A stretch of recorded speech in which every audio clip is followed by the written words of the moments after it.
rojão, traz a lenha pro fogão, vem fazer a maçã.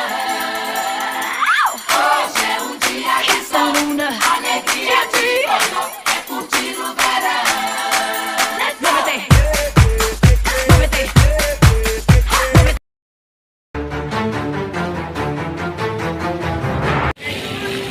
Okay, tara na.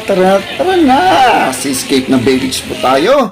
Wala pong iba dito sa pinakamasarap na lutuin. Mga cuisine, Japanese cuisine. Ayan po ang mga crabs, mga lobster. Napakalaking pusit. Ayan po, paborito po natin yan, adobo. At ang mga malaking sugpo, nandyan na po. Napakalaki, napakamura din po dito sa ating Seascape mga kaibigan. At nakikita po natin dito ang ating restaurant, napakaluwag, maaliwalas na po. Nandyan po tayo sa ground at meron pong mga kantahan. Pwede tayong mag-request kung ano pong gusto natin ipapakanta sa ating singer. Siyempre, meron po tayong ibibigay sa kanya na tip. At yung mga sugpo kanina nakikita po natin, may nakikita po tayong mga restaurant dyan sa mga tabi-tabi na yan. Pwede nating ipapaluto sa kanila para mag-enjoy po ang buong pamilya. Wala po tayong ibang hanapin. Meron pong tinatawag na Sanjuk Garden dyan. Ituro mo lang kung ano yung mga set na gusto nyong i-request. Pwede nyong makain. No? Lalo-lalo kung hindi kayo mahilig sa pork, gusto nyo beef, pwede rin. Ayan po, Samji Garden po. Diyan po kayo makakahanap ng napakasarap na lutuin. Pero kayo po ang magluluto, hindi po ang mga waiter. Ayan po ang masu. Ayan, napakasarap po ang mga lutuin dyan. Ayan, ang dami pong bakante pa kasi napakaaga ko dito pumunta sa Seascape Restaurant. Ayan po, nakikita nyo ang labas na yan. Yan po ang ating SM Prime Reclamation dito sa may Pasay. Ayan po, napakaganda ang kanilang esplanade. Wow! Talagang sulit na sulit po pasyalan itong Seascape. Tara na! Silipin at huwag kayong mag-atubiling na pumunta dito dahil ito ay pinakamalapit sa Pasay City. Ayan, nakikita nyo, may mga nagpipicturan dyan. Marami dito mga place na talagang Instagrammable. Talagang pwede kayo mag-selfie kung ano mang gusto nyong post na ipapakita nyo sa inyong friend. Nandito lahat sa loob ng Seascape po mga kaibigan. At mamaya po may ipapakita sa inyo napakagandang amusement po, no? Parang all-in-one na po dito sa loob ng Seascape. Maganda dito pa pasyalan ay ang oras ng night time, no? Ito talaga ang pinakamaganda kasi marami pong ilaw. Kaya po nakikita nyo sa ilalim ng mga payong-payong na yan. Ang dami pong customer. Pero wala pong problema, wala pong pila dito. Talagang available po lahat ang mga upuan nila. At nakikita nyo yung puso na yan. Ayan, wow. Oh, yun ang sinasabi kong Instagrammable place. No? Pwede kayo mag-selfie. Kung ano man ang gustong gawin nyo, mag-post kayo dyan. Ayan po, kung kayo ay talagang nagkakaisang dibdib nyo, ayan po ang kanyang arko. Yan po ayun, arko na isa, diyan po ang papasok papunta doon sa mga turo mo, luto ko. Wow, itong lugar na to, pag napuntahan nyo po ito, talagang magaan po sa pakiramdam. Dahil sa sobrang linis, napakaganda ng place, mabango, hindi po mabaho ang dagat natin dahil ang na-reclaim na po yon. Napakaganda po talaga ang tanawin dito sa loob ng ating Seascape. Tara na!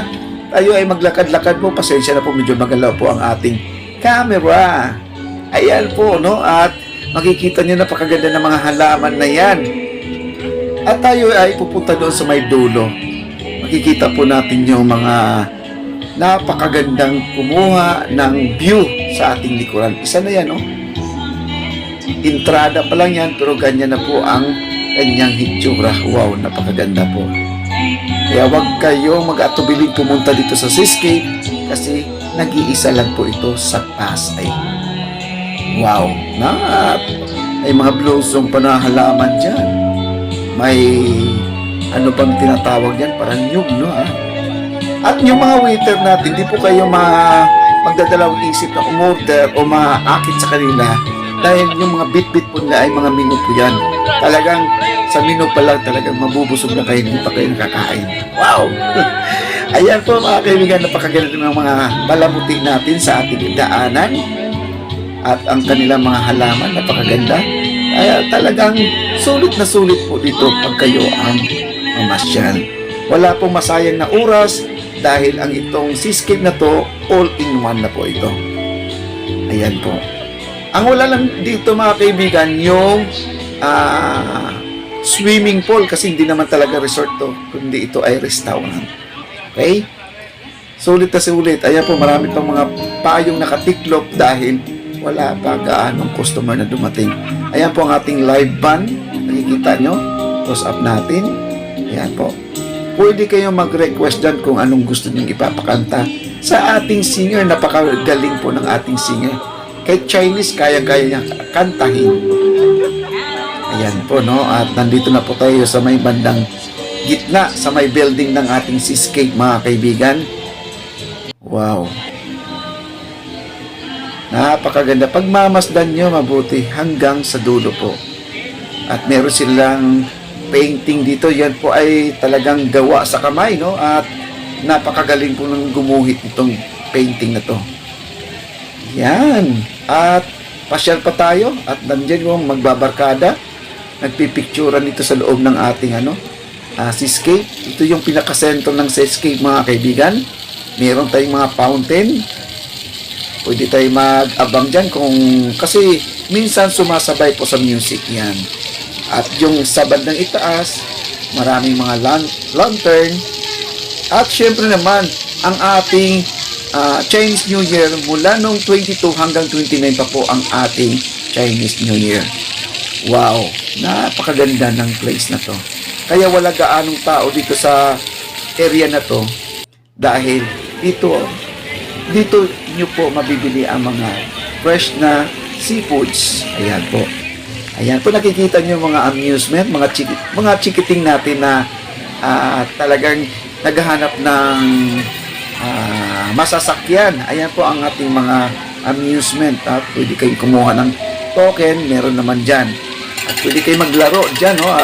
Marami sila mga palaro. At di ko lang alam kung anong pangalan yan. Kukuha kayo ng mga stuffed toys. Ayan o. Meron pa silang noodles.